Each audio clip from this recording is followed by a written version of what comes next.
Good morning, everyone. Welcome to today's online day of meditation.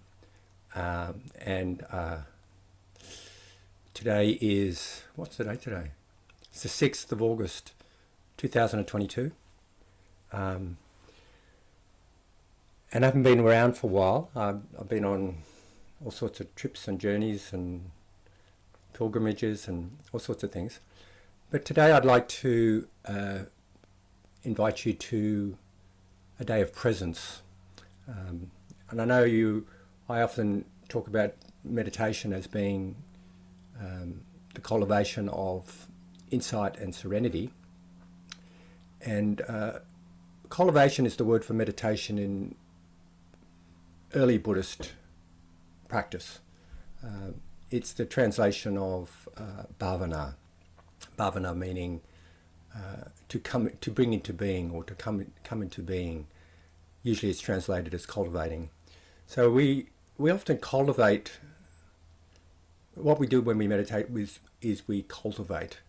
And that's the Theravadan perspective. It's like it's not quite doing something, but it's providing the circumstances for something to grow and emerge.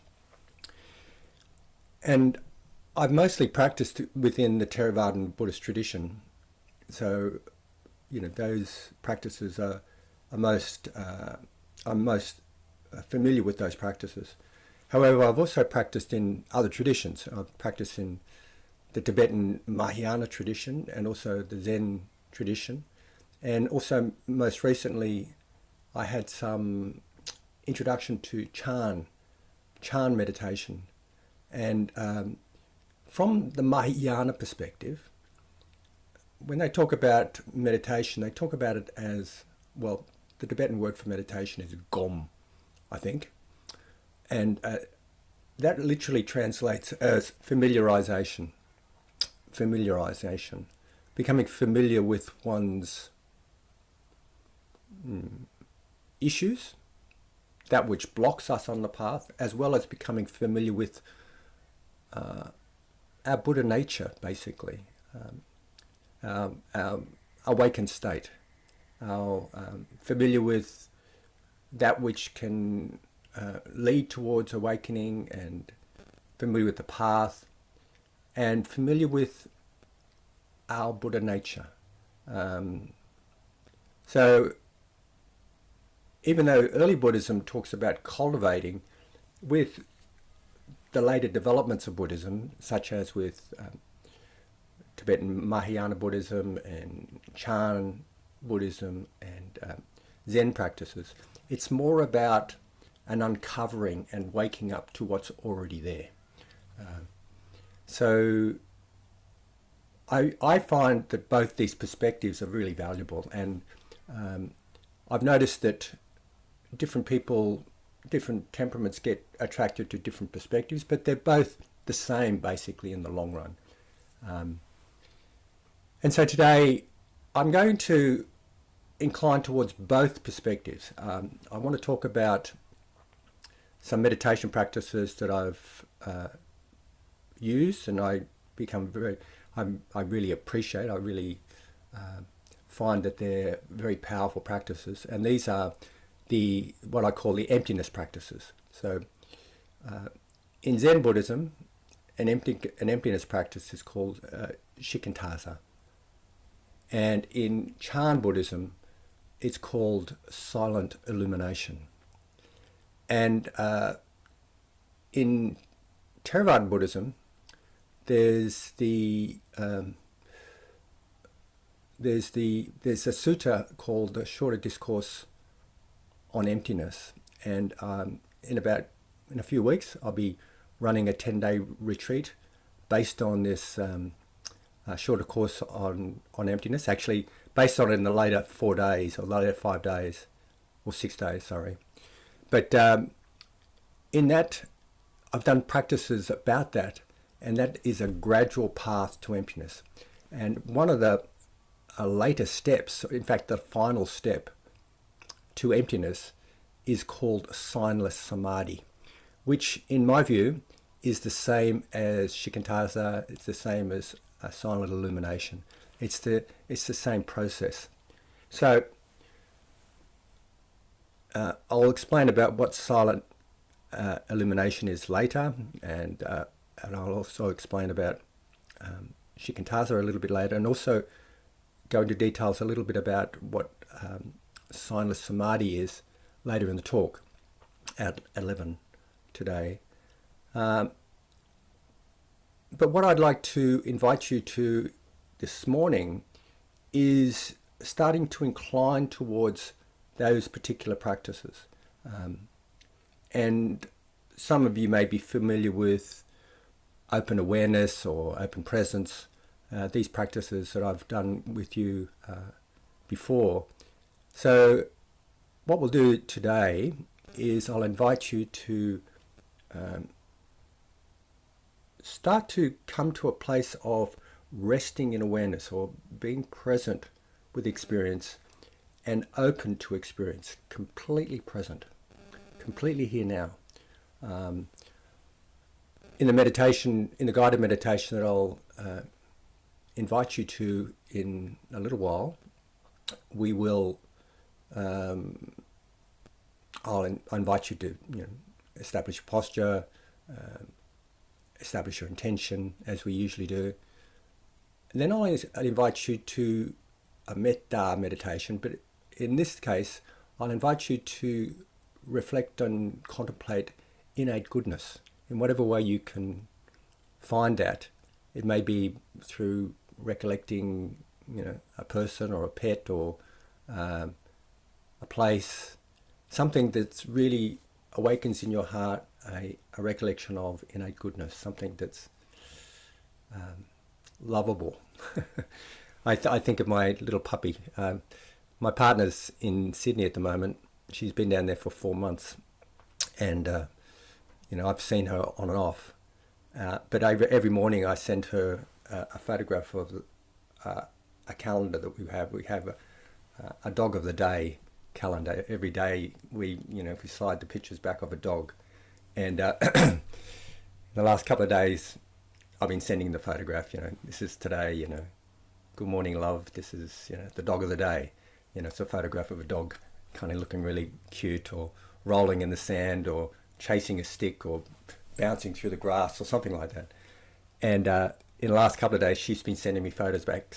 Before I sent her the photograph of the dog of the day from up Lismore, she's been sending me photographs of the dog of the day she's in Richmond, in Sydney. She's been sending me the dog of the day in Richmond. And it's our cavoodle.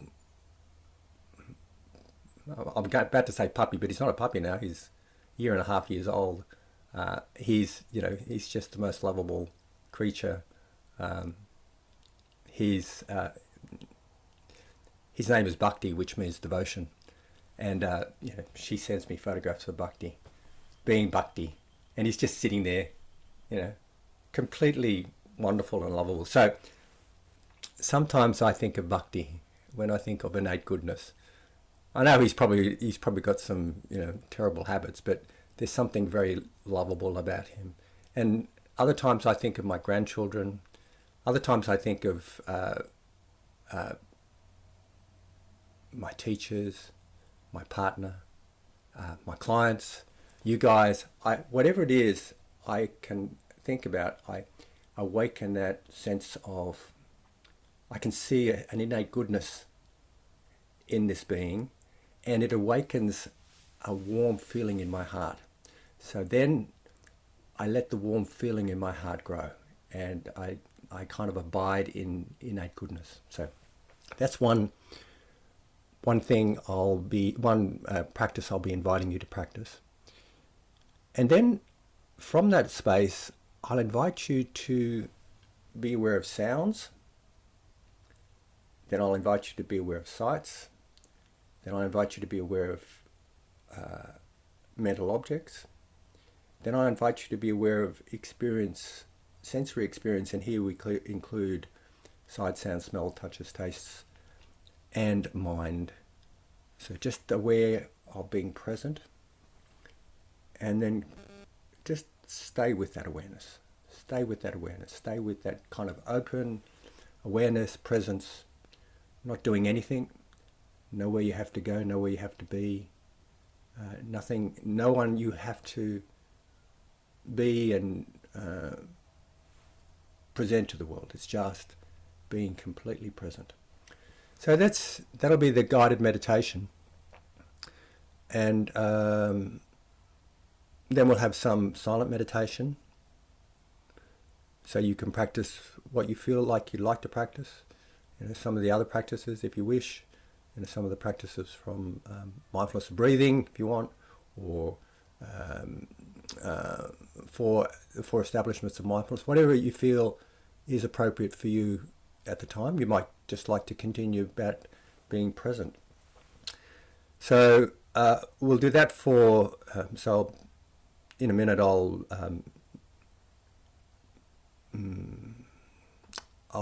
invite you to the guided meditation in a few minutes. Then we'll have our silent meditations, and then at probably about 11:15 or 20 to 11, something like that, we'll have a break for morning tea. And then 11 o'clock I'll give a talk, and the talk is about this subject. It's about silent illumination or shikantaza, but more than anything else, it's about this being able to be present, being able to not feed into conceptual fabrications, essentially. And I'm really not sure. After the talk, I'll invite you to some discussion and questions if you wish.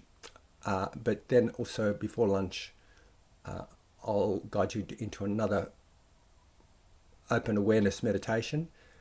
And I'll just come at it at a different angle. I was thinking whether I should introduce all the steps on the graduated path to emptiness that's explained in the shorter discourse on emptiness. But I thought, no, it's probably a bit too much, because when we do that, when we do explanations about that guided path, the guided steps on the path to emptiness, it's a whole kind of graduated path, and it's useful to do those meditations as they are, gradually. So I won't do it that way, but I'll do it another way. I'll invite you to the first two steps that are explained in the Chula Shunyata Sutta. That's the shorter discourse on emptiness. And then I'll invite you to have some loving kindness again, innate practice, but then I'll invite you to just be aware and not be caught up in concepts, not be caught up in nimittas, as I'll explain nimittas what they are, not be caught up in signs. So we develop a signless samadhi. We develop the composure of mind that's not dependent on an object of that we can, a concept, not dependent on a concept or a perception. It's just this signless samadhi, being completely present. Okay, so then we'll have lunch at 12:30-ish, maybe a bit later or a bit early, depending on how we're going. And then we'll have, we'll come back at 1:30. This is Australian Eastern Standard Time. And then we'll have some more silent meditation. You can sit and walk if you wish. And then we'll have Dharma discussions at 2:30. And we'll finish by 3 or, maybe 3:15, something like that. Okay. Any questions about today's meditations, or well, actually, maybe we can leave the questions about the meditations to a bit later. But any questions about what we're doing today? Any questions in general, or everybody clear? Okay. And I'll invite you to a meditation. I'll turn the